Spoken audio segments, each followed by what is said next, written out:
प्रसन्न होइए, आप प्रसन्न होइए, मैं सामर्थ्य अनुसार आपकी पूजा करूंगा और मेरी रक्षा करो। पहले के समान नौका में धन भर दो। उसके भक्ति युक्त वचन सुन करके भगवान प्रसन्न हो गए और उसकी इच्छा अनुसार वर दे करके अंतर ध्यान हो गए। तब उन्होंने नाव पर आकर के देखा, नाव धन से भरी हुई थी।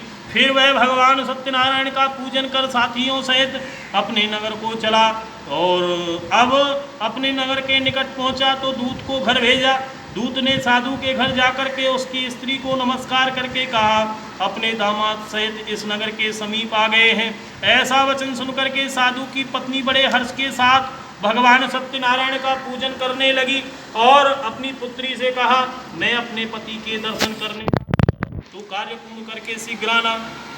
माता के ऐसे वचन सुन करके कलावती प्रसाद को छोड़ करके और अपने पति के पास गई। प्रसाद की अवज्ञा के कारण सत्यदेव रुष्ट हो गए और उसके पति को नाव सहित पानी में डुबो दिया। इस तरह नौका को डूबा हुआ देख, कन्या को रोता हुआ देख साधु बहुत दुखित हुआ और बोला, हे प्रभु, मुझसे या मेरे परिवार से जो अपराध हुआ है उसे क्षमा करें।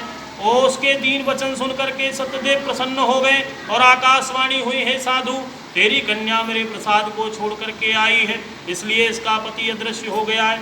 यदि वह घर जा करके प्रसाद खा करके लौटे तो उसका पति उसे अवश्य मिलेगा। ऐसी आकाशवाणी सुन करके कलावती घर पहुंच करके प्रसाद खाया, फिर आकर के पति के दर्शन किए। तत्पश्चात साधु ने बंधु बांधवों सहित भगवान सत्यदेव का विधि पूर्वक पूजन किया। उस दिन से वह हर पूर्णमासी को भगवान सत्यनारायण का पूजन करने लगा।